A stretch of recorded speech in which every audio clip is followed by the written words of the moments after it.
Muy buenas tardes, buenas noches, bienvenidos, bienvenidas a una nueva reunión lunera que hoy promete ser muy interesante.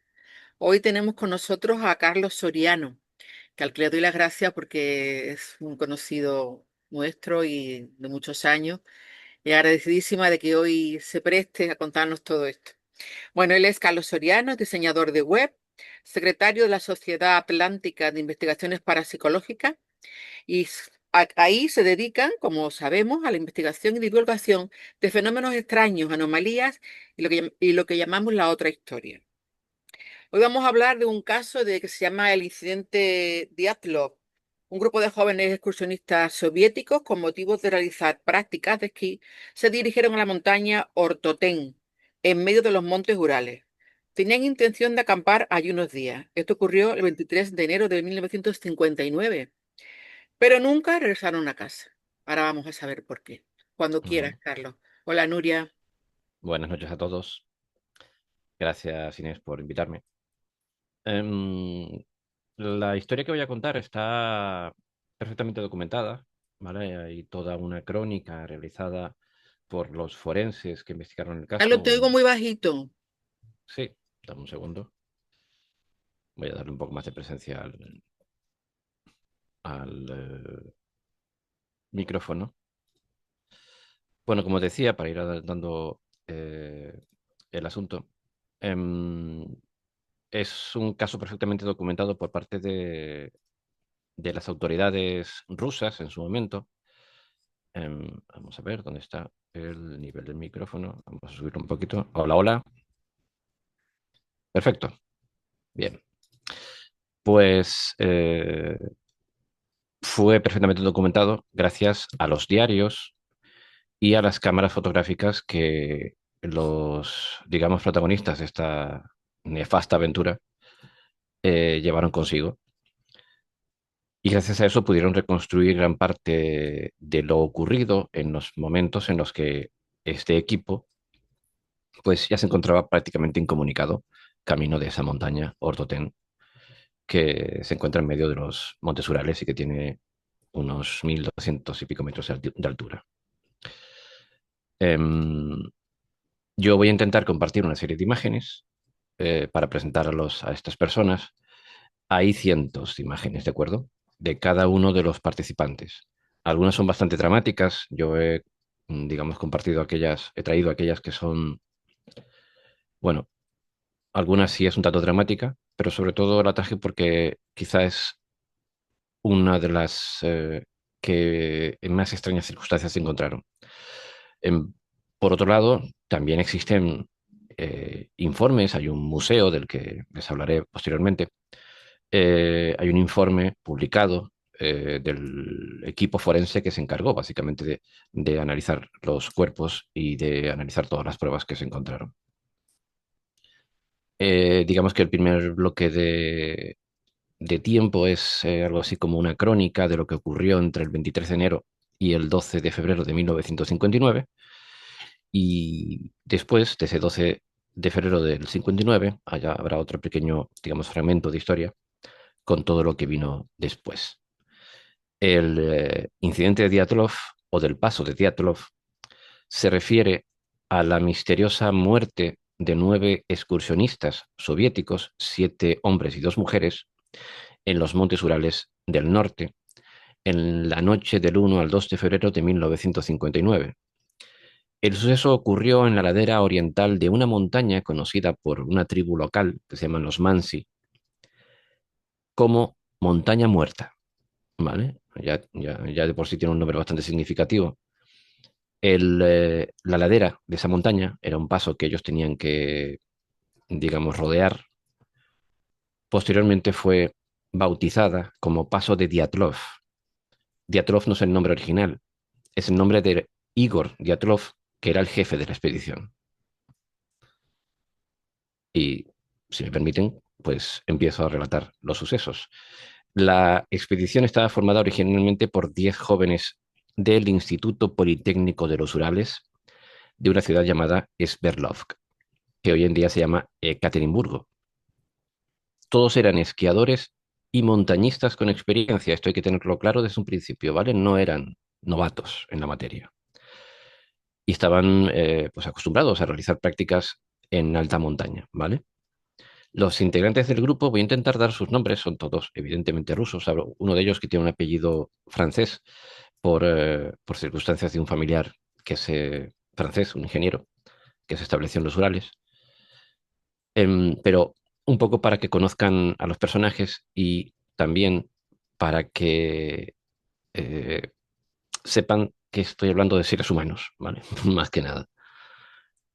El primero de ellos era Igor Dyatlov, tenía 23 años, era estudiante de radio y era el líder de la expedición y el guía principal. Era guía porque ya había hecho esta ruta más de una vez. Zinaida Kolmogorova, que tenía 22 años, era estudiante de ingeniería de radio.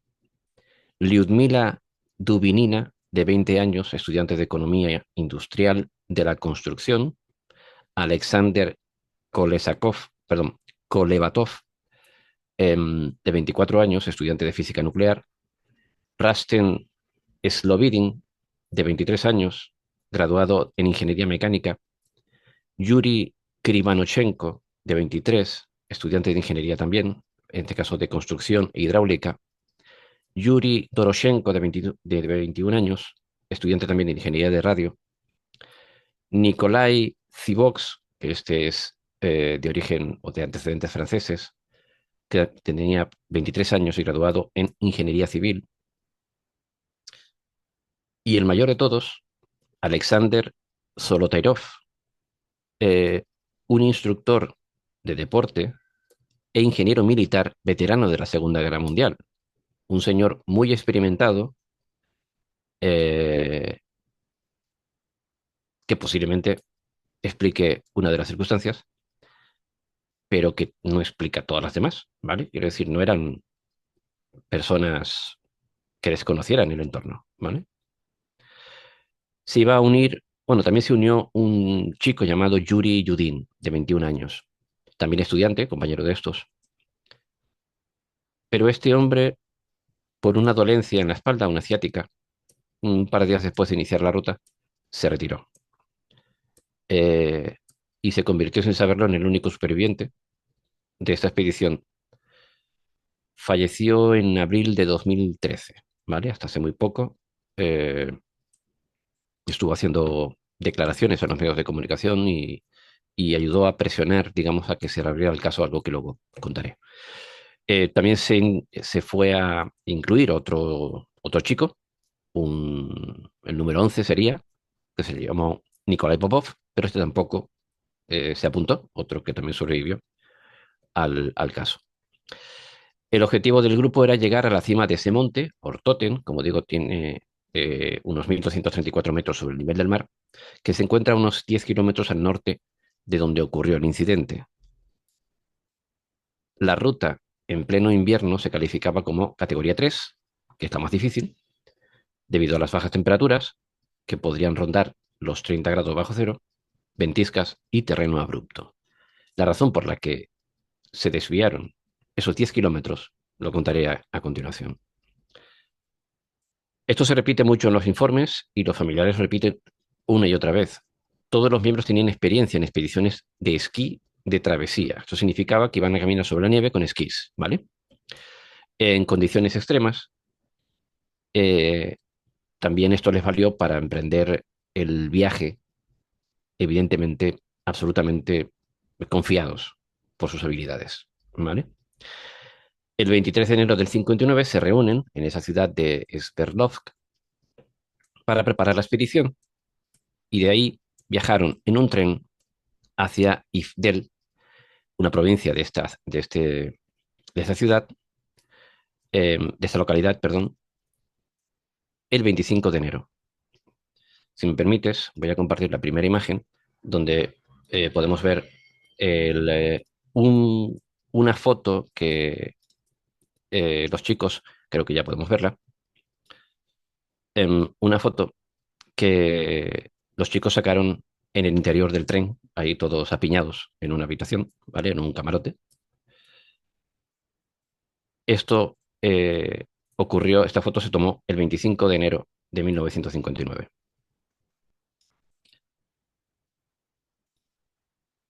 Esta es la siguiente circunstancia. Los chicos ese día 25 tomaron un camión que les llevó a Bizay, que es el último asentamiento al norte, donde llegaron el día 27 de enero.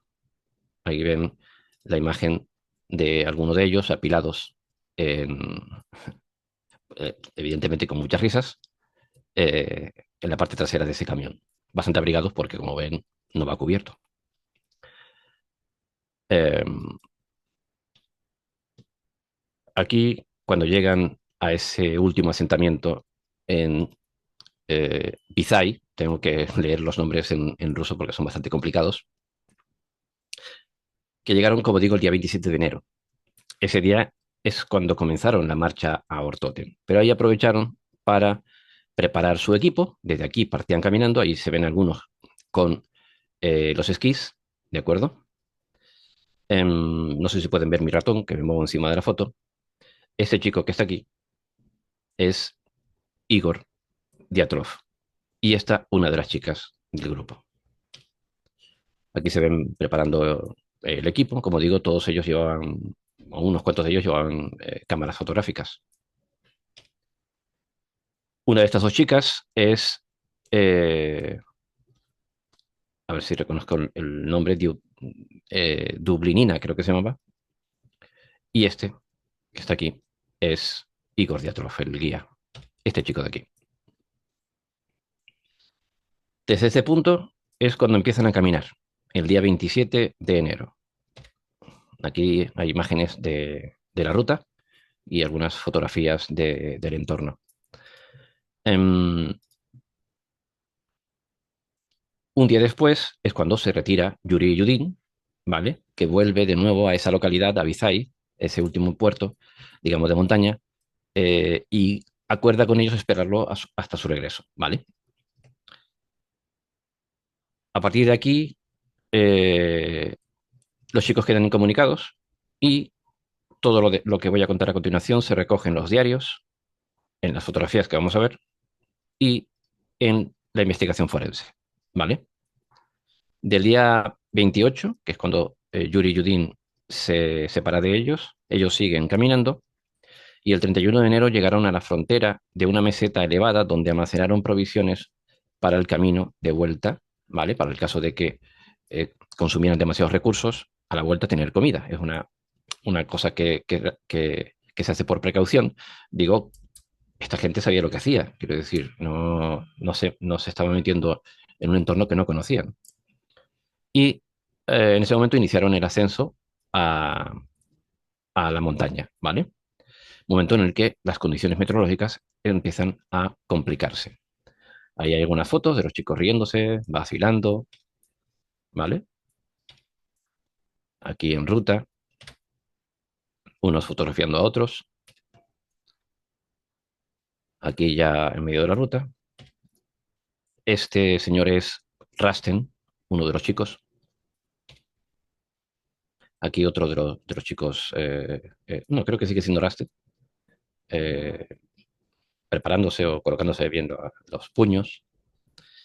Y esta es una fotografía que no se sabe en qué momento se tomó, pero está claro que se tomó cuando las condiciones meteorológicas habían cambiado muchísimo, muy baja visibilidad, y esta fue la causa principal por la que se desorientaron.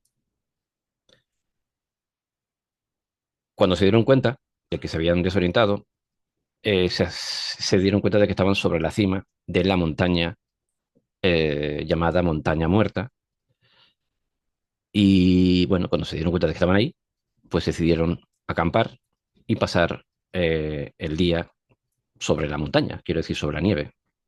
Aquí en la fotografía, en esa siguiente fotografía, vemos que parece que cambia un poco, amaina un poco el tiempo. Ahí están construyendo, montando la caseta. Estas dos fotografías, esta y esta, son una de las dos últimas fotografías que se tienen de la fotografía de la caseta montada, donde iban a dormir todo el equipo.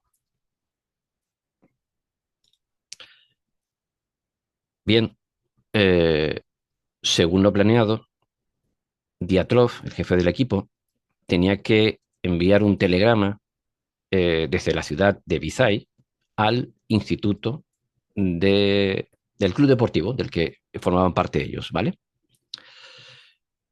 Esto estaba programado para el día 12 de febrero, pero no llegan.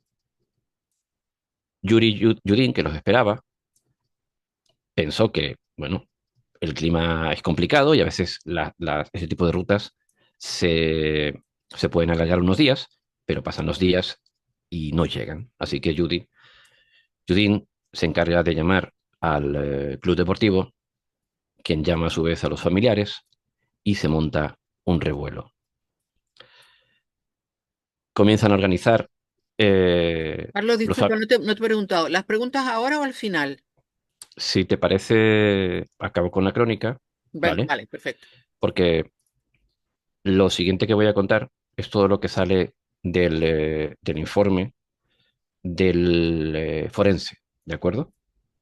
Porque a partir de aquí los chicos ya han desaparecido y nadie sabe dónde están. Intentaría ir lo más rápido posible porque sé que el tiempo es el que es. Em, el 20 de febrero del 59, ¿vale? Ya han pasado unos cuantos días desde el 12 que debían volver.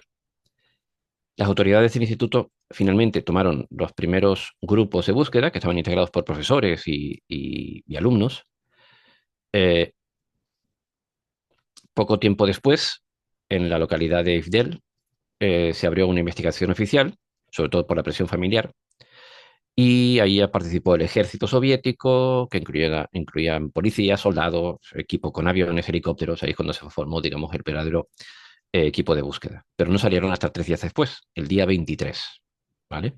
También participaron algunos voluntarios locales, los Mansi, porque conocen el sitio y son buenos rastreadores. Em, la coordinación general de todo a ver si lo digo, de todo el operativo militar estuvo a cargo de un coronel llamado Yergey Ortiokov, que era del distrito militar de esa zona de los Urales. 23 de febrero, saltamos al día 26, 2 semanas después de ese día 12, del que debían regresar. Y uno de los equipos de rescate em, que hizo el descubrimiento, o sea, digamos, encuentra algo que es básicamente una fogata en torno. No, primero encuentran la caseta, perdón.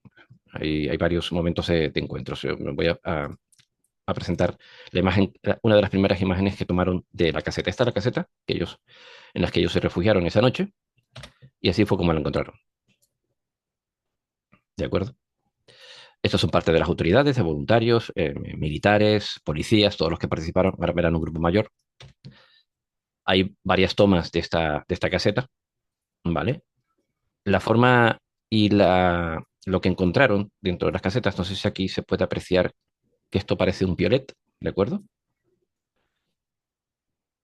En las siguientes imágenes van a ver eh, el entorno en el que estaban los chicos, lo aislados que estaban, ¿de acuerdo?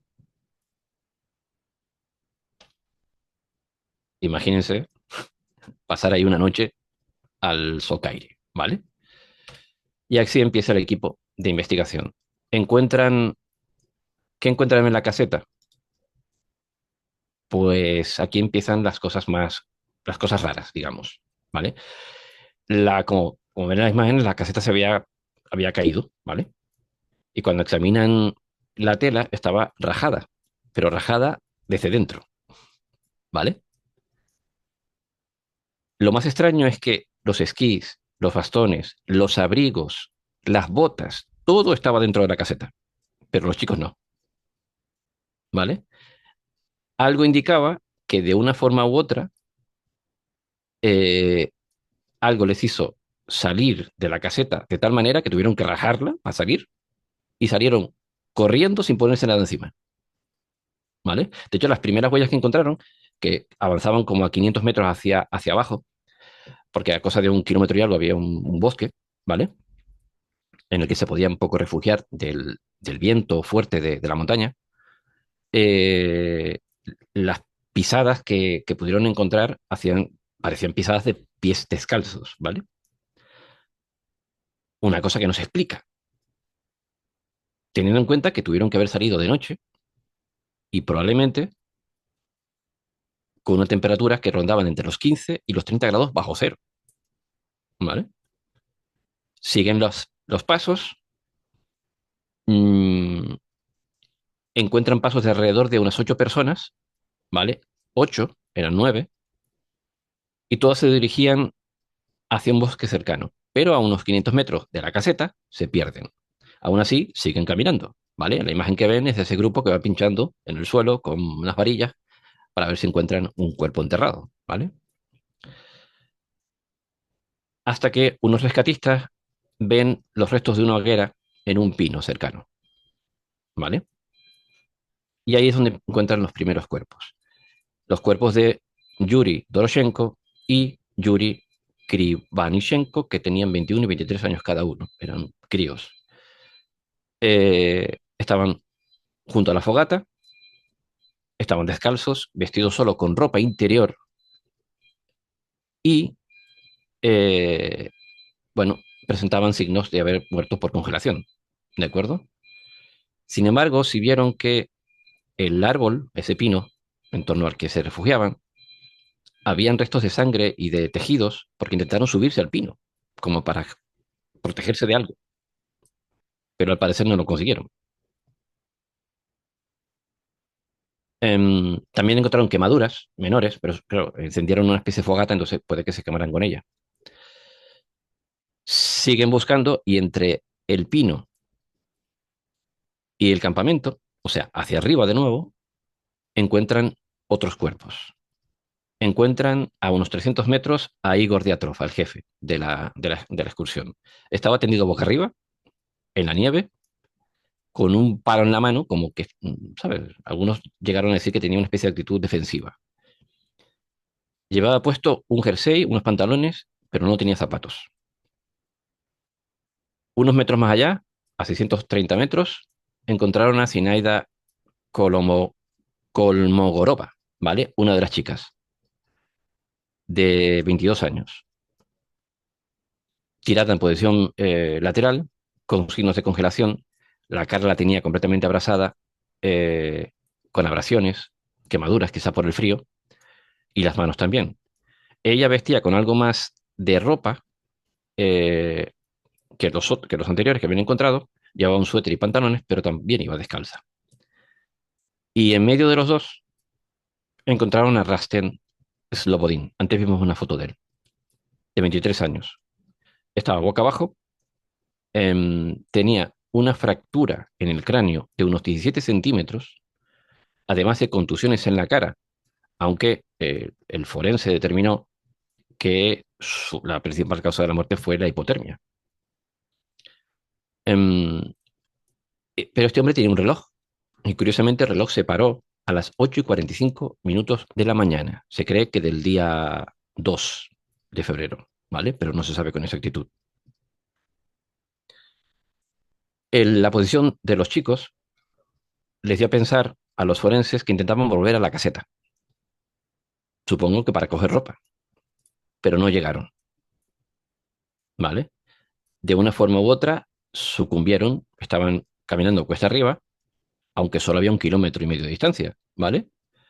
De una forma u otra fueron sucumbiendo y cayendo uno detrás de otro a medida que intentaban llegar hasta la caseta. Em, la investigación se tiene que parar ahí. Faltan 4 cuerpos, ¿vale? Y no pueden continuar hasta que llega la primavera. Por tanto, el 4 de mayo de 1959 es cuando inician de nuevo la búsqueda y encuentran los siguientes 4 miembros del equipo, eh, bajo 3 o 4 metros de nieve, enterrados en el lecho de un arroyo que había por la zona, ¿vale? En una especie de barranquillo.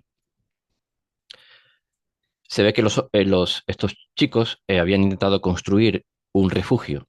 Entre estos últimos estaba el más viejo y experimentado, así que muy probablemente por eso estos pudieran haber sobrevivido más tiempo, ¿vale? Aunque no se sabe con exactitud. Em,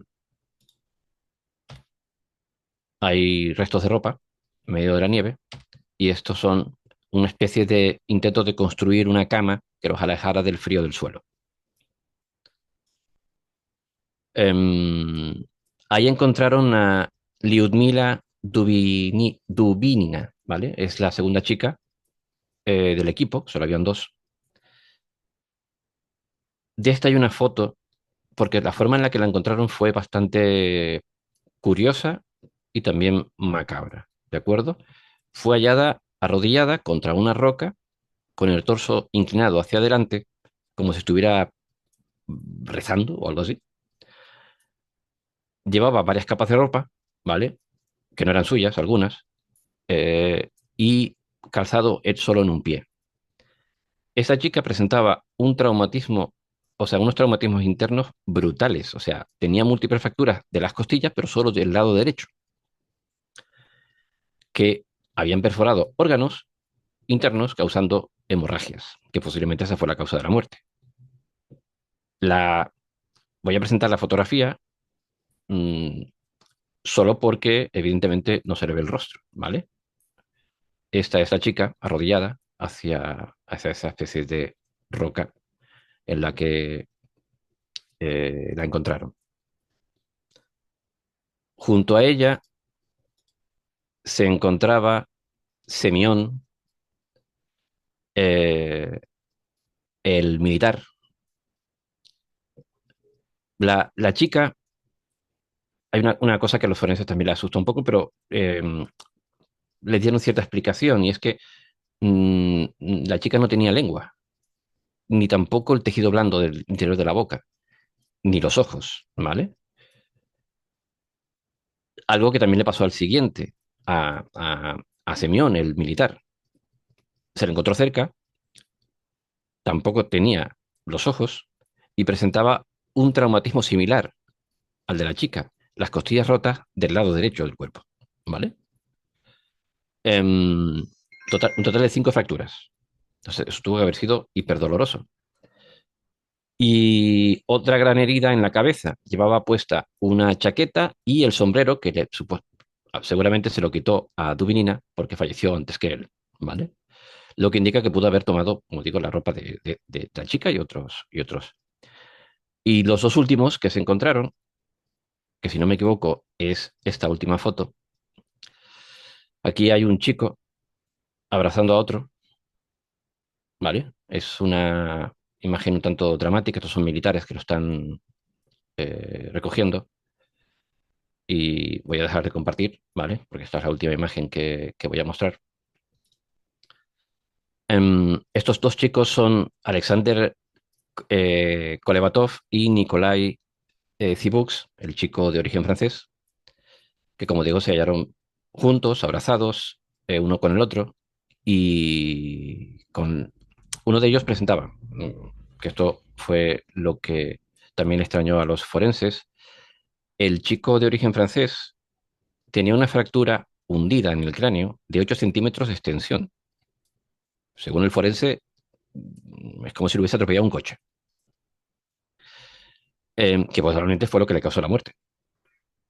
El otro chico, Kolevatov, no tenía ninguna lesión visible importante y se cree que murió de hipotermia, aunque presentaba una herida detrás de la oreja y tenía el cuello como medio torcido, ¿vale? Ambos llevaban más ropa que los compañeros, incluso llevaban botas. Se ve que de un modo u otro a estos chicos sobrevivieron los últimos, ¿vale?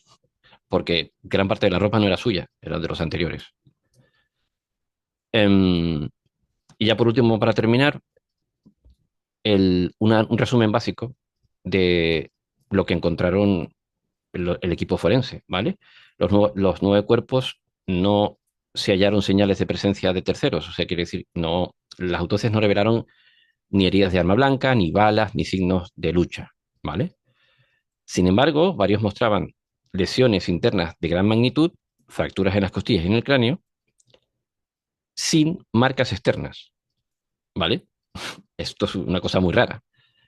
Em, los forenses soviéticos resumieron que algunos excursionistas murieron de hipotermia, mientras que otros sucumbieron a unos traumatismos severos equivalentes a haber sido aplastados por una gran fuerza, ¿vale? De los 9, sí fallecieron principalmente por congelación, pero otros 3 tenían heridas letales. Em, la fecha de la tragedia se estimó en la madrugada del 2 de febrero de 1959 por el contenido que tenían en los estómagos, ¿vale? Un último dato, eh, y es que la ropa de una de las chicas, la última que se encontró, Dubinina, y uno de los primeros chicos que se encontraron, Krivonichenko, en la ropa encontraron trazas de radiactividad, ¿vale? Leve, pero el doble de lo normal para la zona en la que estaban. En definitiva, el informe concluía que la causa de la muerte fue una desconocida fuerza convincente o irresistible de la naturaleza, ¿vale? Después de esto, pues siguió todo un periplo de prisas por cerrar el informe, em, presiones por parte de la familia para que el caso se siguiera investigando, investigaciones que llegaron después, historias conspirativas, etcétera, etcétera, etcétera. Yo creo que a partir de aquí ya pueden empezar con las preguntas y si hay algo que pueda responder o contestar, pues... De acuerdo, gracias. Pues quien quiera preguntar, levanta el micrófono y pregunta directamente. Carlos, yo quiero preguntarte, tú mm, que conoces este caso bien, que lo has trabajado, que sabes lo que datos y detalles que los demás no tenemos, según tú, ¿qué pasó ahí? Uf. Según mi opinión, la versión oficial, de acuerdo, incluso en el último informe que se abrieron dos investigaciones en torno a 2015 eh, y 2019, ¿vale? Una que se inició por presión de la familia y por una fundación que se abrió en 2018-2019, se abrió una fundación eh, en la que participa también la hermana que sigue viva, de Igor Dyatlov, ¿vale? Que es una de las que más ha hecho presión para que se desclasifique toda esta historia. Y a través de esta asociación presionaron al gobierno. Y al final iniciaron una investigación. Pero luego la fiscalía de uno de los pueblos, de las zonas de los Urales, inició su propia investigación, ¿vale? Y la versión oficial, pues se dio carpetazo ya definitivamente, primero en ese año 59 y luego en 2020, como que había sido una avalancha o un conjunto de avalanchas, ¿vale? Sumado con el clima extremo. Y de hecho se hicieron una especie de reconstrucción. Evidentemente en 2019 teníamos mucha más tecnología que en el año 59. Entonces se pudo recrear lo que pudo haber ocurrido. Eh, la zona, como ves, no tiene una inclinación como la de una montaña. Antes vimos una foto y tiene una inclinación muy suave, de unos 15 a 20 grados, ¿vale?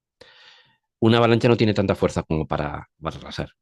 Se llegó a la hipótesis de que puede haber sido que se desgajara una placa de hielo, ¿vale? De la montaña. El caso es el siguiente.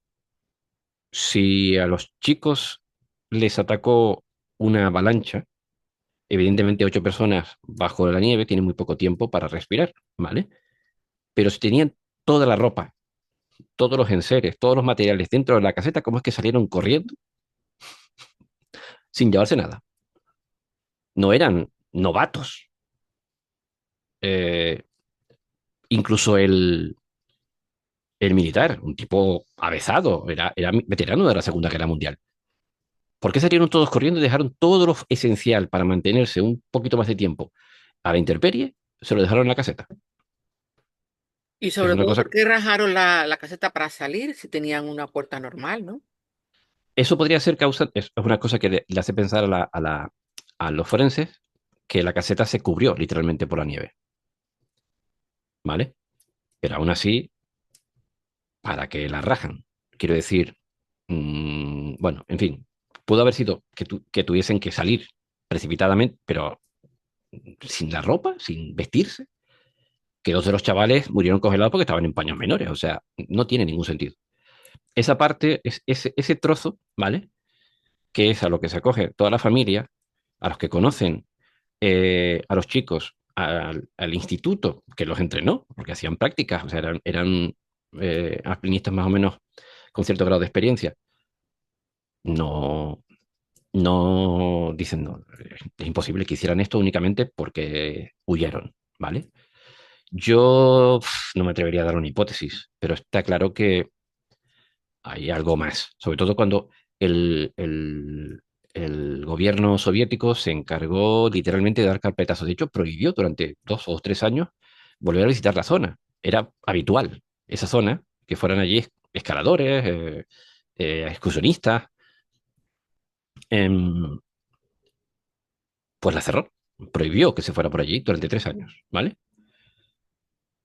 Y así se quedó hasta que llegó la Guerra Fría en los años 90. Tuvieron que pasar, no sé, 60 años por lo menos, para que luego se formara el revuelo que se formó después y se reabriera el caso, em, y se volviese de nuevo al lugar a investigar y hacer las recreaciones. Se pudieron hacer las recreaciones, ¿por qué? Porque todo el caso estaba hiperdocumentado. Los chicos llevaban unos diarios y, y se pudo establecer toda la cronología. Pero lo que pasó esa noche, eh, pues yo creo que nadie lo sabe. La familia sigue insistiendo de que aquello fue algún tipo de experimento militar. De ¿Qué- hecho, La radioactividad esa que apareció, ¿qué sentido tenía? mira, hay una especie de informe. En la zona hay una tribu, ¿vale? Indígena de la zona que se llama los Mansi. Em, Esa gente, en algún momento, se llegó a insinuar que pudieran haber sido los culpables, pero el gobierno ruso no señaló a nadie. Dijo que fue un accidente y ya está, se acabó, ¿vale? No quiso señalar a nadie para no crear ningún tipo de conflicto. Pero algunos llegaron a señalarlos, ¿vale? Los Mansi llegaron a decir a las autoridades que esa noche, entre el 1 y el 2 de febrero de 1959, vieron algo parecido a bolas de fuego en el cielo, sobre la zona, ¿vale? Algo que eh, lo que hoy se llamaría juez instructor, que se encargó de, creo que se llama Ivanov, el nombre, se encargó era el jefe del operativo de forenses y de investigación, el que recogió los cuerpos, el que analizó las pruebas. Pues este señor, eh, él dice que no descarta que allí pasara otra cosa diferente. Y él dice que él cree que, fielmente en los testimonios de los lugareños de esas luces o bolas de fuego en esa zona aquella noche. Estamos hablando de un ovni, de una nave que pudiese haberles atacado. Esa fue una de las hipótesis, evidentemente no comprobada. Hubieron otras tantas, ¿vale? Otras muchas. Se le echó la culpa al Yeti. Eh, Allá en Rusia no se le llama Yeti, se le llama Almash o algo así, ¿vale? Eh, y bueno, hay casos, no digo ya documentados, pero hay algunos expedicionarios, algún español, que ha ido en busca de estos seres, ¿vale? Y algunos afirman haber encontrado alguna que otra prueba. Pero de haber sido estos seres, los forenses no encontraron más que las huellas de los chicos. Em, en fin, mm, el que el forense cerrase el informe diciendo que la causa fundamental era una fuerza desconocida de la naturaleza, evidentemente este hombre llegó a reconocer, claro, después de la perestroika, después de la caída de la Unión Soviética, ya podía hablar sin problema, y en un artículo que escribió en un periódico local, eh, allí en los Urales, él reconoció que esa explicación se dio porque no tenían otra. O sea, en fin, ¿Existe algún otro caso parecido a este? en esas extrañas circunstancias, Ujú. ¿O parecido en algo? eh, no exactamente. Pero si tenemos que hablar del gobierno ruso, de la Stasi o de el FSB, que es el equivalente a la CIA rusa, ¿vale?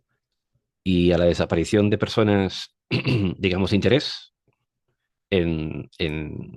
no solamente allí, sino en otros lugares del mundo, incluso en países aliados o no aliados, pues sí. O sea, no en las mismas circunstancias.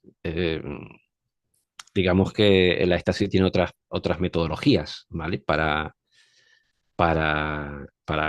quitar a gente de en medio. Pero el uso de isótopos radioactivos, sí, es habitual, Sí, ¿vale? sí, pero se utiliza en personas que tienen una cierta relevancia. Pero estos Ujú. niños, ¿qué peligro podrían suponer? Lo que dicen esto ya son teorías más conspiranoicas, es que estaban donde no debían, cuando no debían.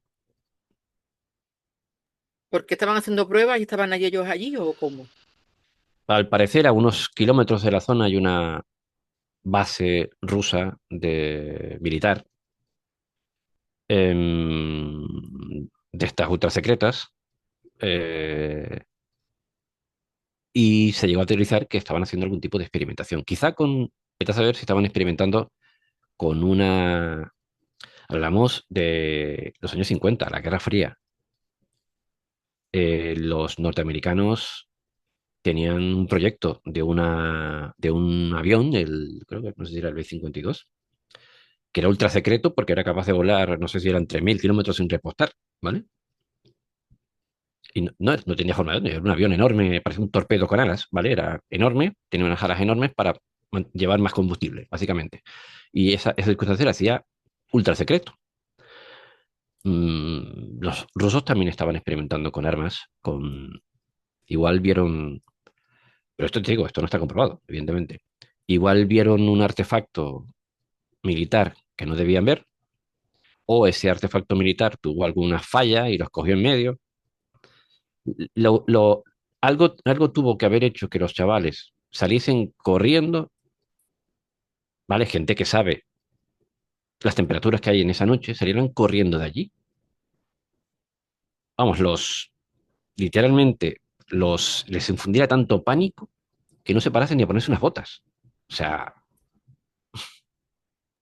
Y además, el morir, bueno, si yo entiendo, vale, los cogieron y había que callarlos, pero cortarles la lengua, lo de los ojos. Me explico, no le veo el mm, sentido de todo este ritual cuando fueron pillados infraganti. Además, ujú. ¿por qué no volvieron a la tienda para vestirse al poco rato? Ese es el caso. El caso es que eh, algo les mantuvo fuera de la caseta o de la zona de la caseta. Intentaron volver, ¿vale? Tres de ellos, que fueron entre ellos estaba Igor, el jefe de la expedición, intentó volver para traer quizá los alimentos que quedaban en la caseta y la ropa. Pero ¿por qué no volvieron todos? ¿Por qué presentaban los dos últimos que encontraron, el militar retirado y la chica, Dubinina, porque tenían los dos el mismo costado con las costillas rotas, ¿vale? Y algo curioso, no tenían un golpe fuera, ¿vale? Los forenses dijeron que pudo haber sido por la propia presión de la nieve, pero la chica la encontraron de pie, ¿no? Pero viste, no estaba tirada en el suelo con la nieve encima, pues estaba de pie, o sea, no sé, o sea, en fin. Quien quiera preguntar, por favor, levanta el micrófono y hace la pregunta que quiera. Nieves, Nuria, Sony, José Miguel, quien Sí, quiera. Carlos, soy Nieves, te quería preguntar Ujú, si eran, digamos, estos expedicionarios y que tenían, no sé cómo decirte, que ya eran expertos, más o menos, ujú, ¿cómo salieron en el mes de enero y febrero y no ujú. salieron en mayo? ¿Sabes? Por estas temperaturas, efectivamente son muy bajas, ¿y cómo salieron el mes de enero y febrero con las temperaturas tan bajas que había? Pues esto solo indica una cosa. O los chicos sabían lo que hacían o eran auténticos imprudentes. Pero Eh, fíjate que en su diario redactaron que ellos habían dejado a mitad de camino comida y víveres, sí. porque saben que se pueden retrasar, las condiciones climáticas pueden ser complicadas. Entonces se suele hacer en casos de escalada, se montan más de un campamento o bases, digamos, para que en el caso de que tengan que retroceder, cada pocos kilómetros tengan abastecimiento, ¿vale? Eso no lo hace alguien que no sepa de lo que está haciendo, ¿vale? Ocurrió hace muchos años, no sé, estaba cerca del bosque este que se llamaba, la región que se llamaba Tunguska. Sabes que cayó un meteorito a lo bestia y todos Ujú. los árboles de esto. Estaba cerca donde No, estaba no, esto. no, no exactamente. Ah, Aunque también te digo yo que esto es en la zona de los Montes Urales, ¿vale? Recientemente los Montes Urales se han hecho famosos porque se han encontrado en muchas de esas montañas, en algunas de esas montañas, restos de humanos antiguos, como el hombre de Denisova, por ejemplo. O sea, es zona antropológica. Eh, Tunguska, la región de Tunguska está eh, más metida hacia la taiga rusa. Ten en cuenta que Rusia es sí, es el país más grande del planeta, pero el 90% está deshabitado. O sea, sí. es una enorme extensión de árboles infinita, que es lo que se conoce como la taiga rusa. Ya, pero también ahí es una zona de muchos avistamientos de ovnis. Ujú. Sí, sí, cierto. ¿Y cómo vieron ellos, digamos, toda esta gente que fue a buscarles, cómo veían el decir las huellas de estos si había 3 o 4 metros de nieve encima? ¿Cómo sabían que eran las huellas de estos excursionistas? Los últimos no los encontraron sobre la mar. Pasaron 4 meses, a ver, 3 o 4 meses. Sí, Tuvieron que esperar de febrero a mayo para volver, ¿vale? Y aún así los encontraron debajo de 4 metros de hielo. Siguieron, yo creo que se guiaron por la ruta de los anteriores. Casi se podría decir que los encontraron en fila, ¿vale? bien. Y en los últimos, el militar y la chica y los otros dos chicos, seguramente fue el militar el que los llevó hasta allí, los llevó hasta un río, una zona en la que por lo menos tenían agua, ¿vale? Fría, pero al menos tenían algo de agua. Sí. Em, los habían montado o habían intentado montar una especie de campamento, ¿vale? Eh, ¿Por qué no volvieron? Pues la única explicación es que las heridas que tenían se lo impedían. Hombre, también sabes que hay animales, o sea, no sé cómo decirte, hay animales, pues como osos, etcétera, que te dan un golpe y es que te parten todo por dentro. Dices Ujú, también eso. Pero que tuvieran radiactividad en su cuerpo es lo que más me mosquea. ujú. Pero no les atacó ningún animal. No, vale, Los forenses, a ver, lo de los tejidos blandos sí es posible, ¿vale? Como los ojos, como la lengua, pero las fracturas que tenían no eran fracturas de impacto, o sea, eh, no tenían un golpe, tenían una fractura, pero no el golpe fuera, ¿vale? ya. Es una cosa que les extrañó a los forenses. ¿Qué lo explica? Pues no sé si una avalancha, yo nunca he investigado ni he estado presente, he visto algún que otro documental y sé que hay mucha gente que ha muerto por ese tipo de cuestiones. ¿Cómo quedan al final? Generalmente esas cosas no se publican, así que vete a saber.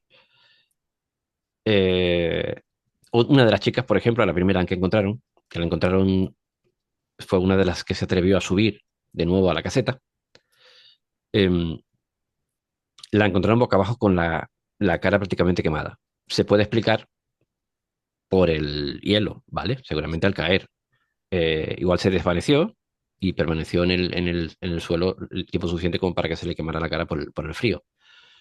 Eh, pero el caso es que no les atacó ningún animal. O sea, no encontraron restos ni muestras de que hubiesen, eh, no, simplemente algo les hizo salir pitando de la caseta Sí. y cuando intentaron volver no pudieron. Ayer estaba yo Básicamente. oyendo a JJ Benítez y estaba Ujú. diciendo que no todas las naves extraterrestres son con gente buena, que también hay Exacto. Sí, gente claro. que ha Ujú, disparado a los terrícolas y que ha hecho daño.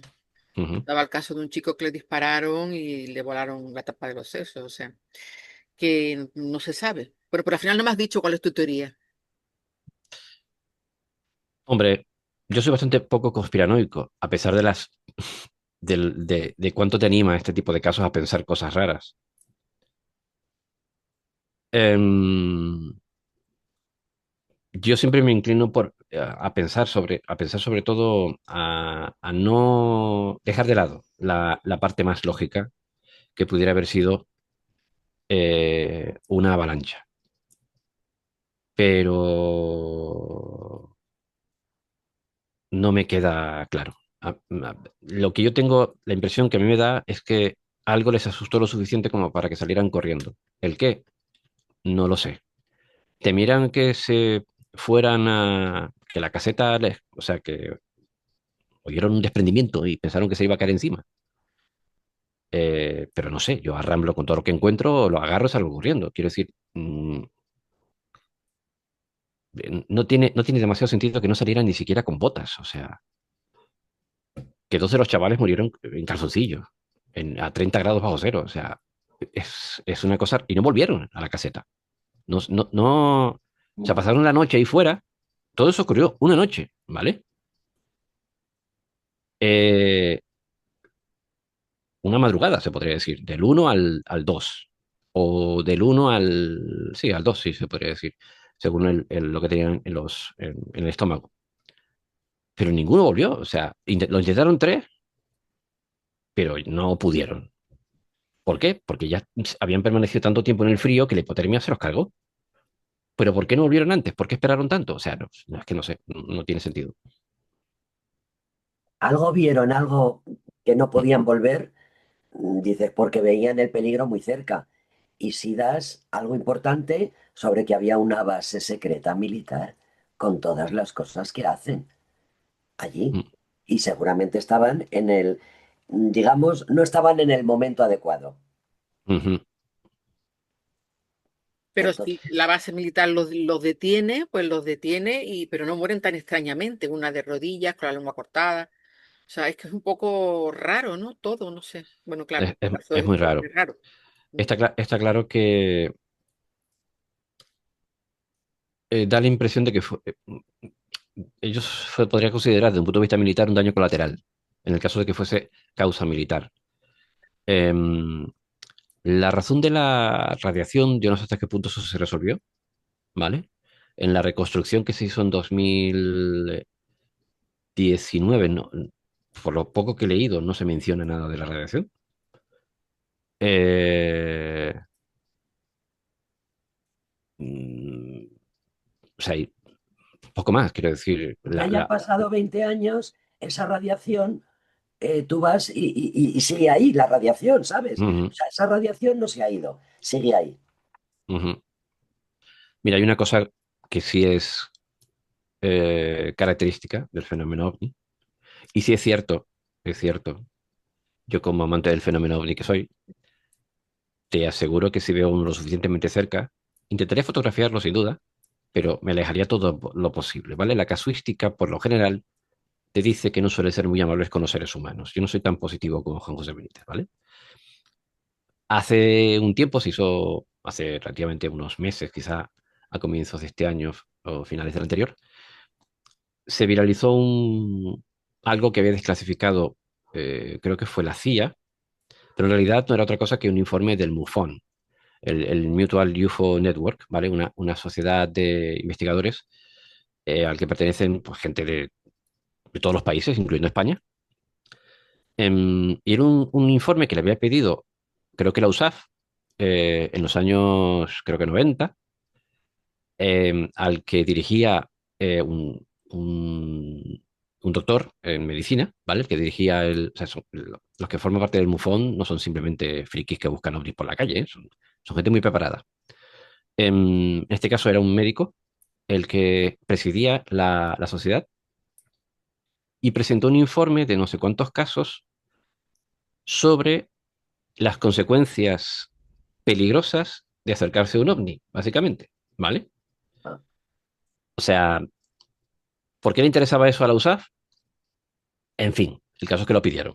Y este hombre le recopiló un montón de casos, ¿vale? El informe está bastante interesante porque hay casos, incluso incluyen los casos de mujeres que dicen haber sido secuestradas para inseminarlas artificialmente, ¿vale? sí. pero también detalla otros montón de casos de efectos físicos, Mutilaciones, Sí. efectivamente, sí, sí. Y la radiación es uno de ellos que se menciona en ese informe. Contaminación por algún tipo de radiación, eso también se menciona en el informe. Es que es lo de siempre. Digamos que estos seres, llámalo como quieras, necesitan ciertas cosas y hacer, en fin, con los terrestres, pues para estudiarlos. Y a cambio, estos malos malísimos, pues le regalan la tecnología que tienen. Sí, eso es algo que está dentro del mundillo ufológico Exacto, desde los años 40. exacto. En Estados Unidos y en Rusia. En Rusia no ha trascendido tanto, ¿vale? Quizá recientemente, en los últimos años, Sí, pero en la literatura ufológica sí. norteamericana sí, hay mucho sobre eso. Era la base fundamental de series como Expediente X, por ejemplo. Ya, pero también se han encontrado en muchas partes del mundo, lo sabes, muchos animales que no saben lo que les ha pasado y efectivamente con esos destrozos en su cuerpo, diciendo, ¿y por qué han hecho esto? Esto no lo ha podido hacer un animal. Y sabes que los animales, cuando ven algo muerto, o tanto un humano como otro animal, no se lo comen. Ujú. En la Pampa Argentina. Por ejemplo, en la Pampa Argentina, que ha ocurrido muchísimo, y decía, ¿qué Ujú. está pasando aquí? Mira, detrás de todos estos fenómenos siempre hay un humano afectado. Y eso de un modo u otro eh, te da cuenta del dramatismo que supone. Hablando de las mutilaciones de ganado, en Argentina, en la Pampa Argentina, Sí, que es probablemente el ganadero mundial de carne, ¿vale? Argentina, se reportan todos los años denuncias a las autoridades por muertes de animales en circunstancias extrañas, ¿vale? exacto, exacto.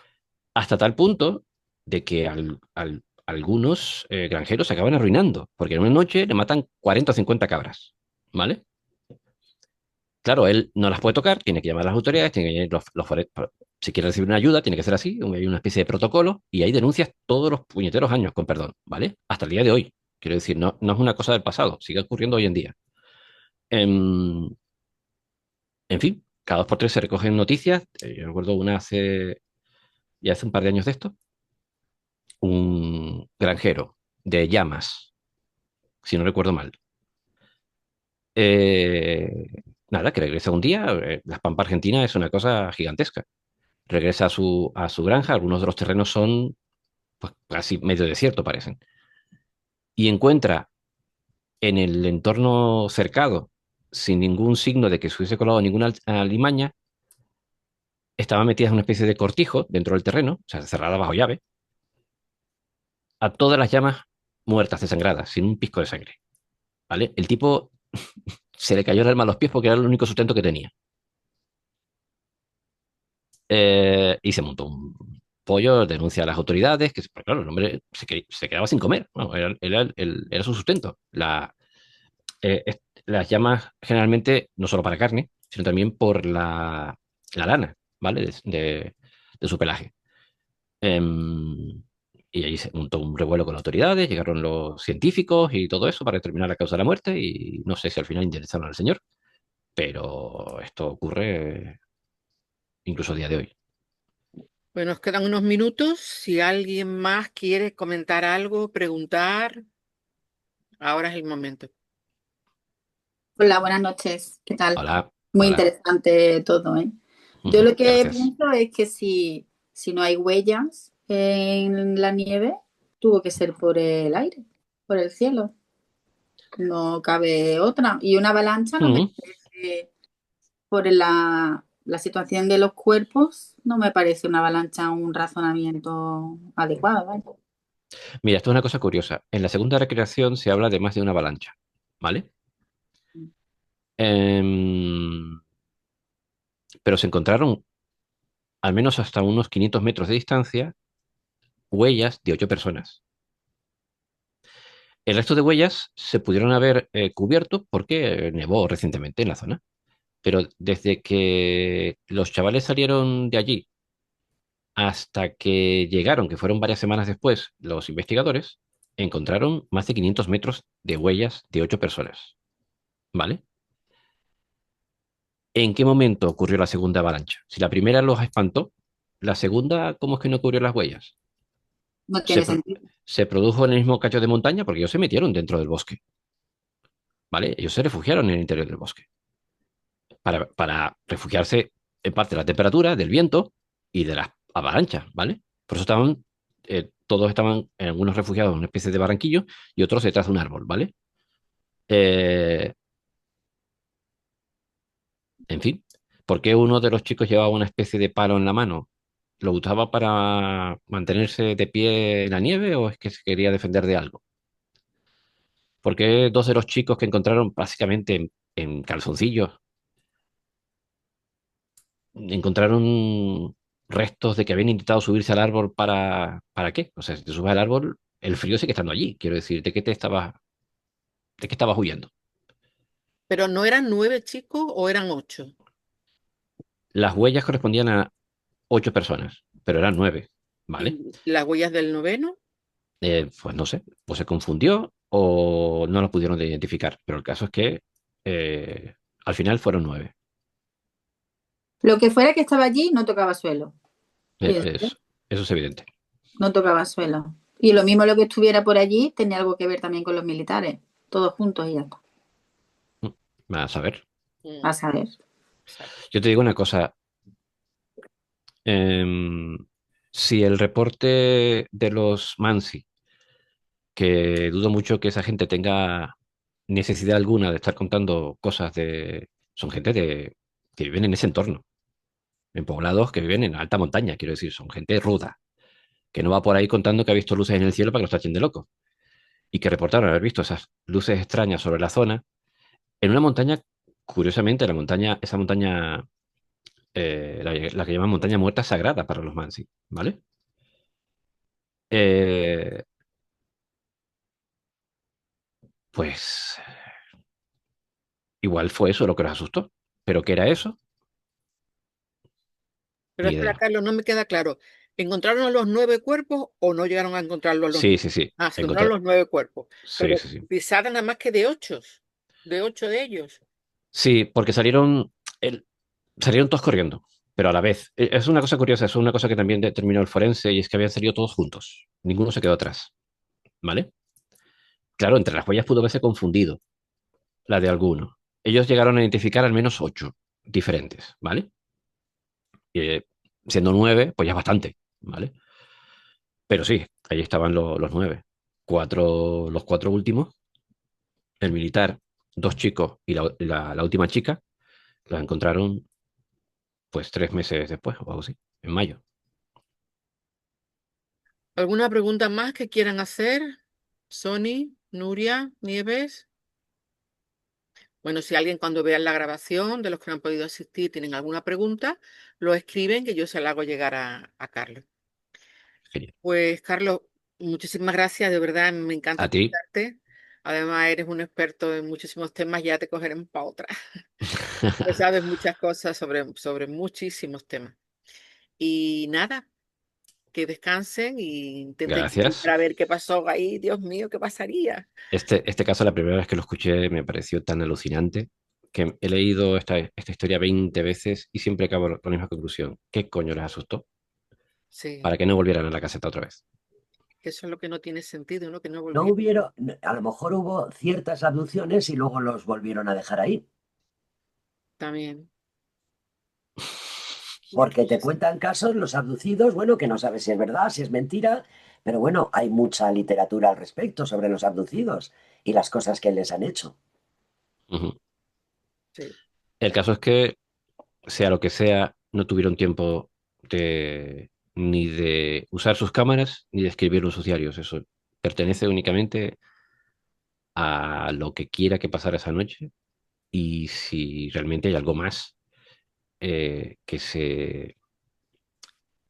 se desgajara de la historia. Porque por cuestiones de tiempo no lo mencioné, pero han habido nuevas investigaciones posteriores, no ya oficiales, sino por parte de algún investigador, una escritora periodista rusa, em, a la que le concedieron un permiso parcial para volver a revisar la documentación, las fotos, y ella encontró que en el informe faltaban un montón de páginas enteras, que se hacía mención a un sobre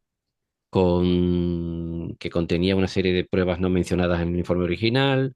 En fin, eso fue una cosa, eso fue sobre los años 2000 y poco.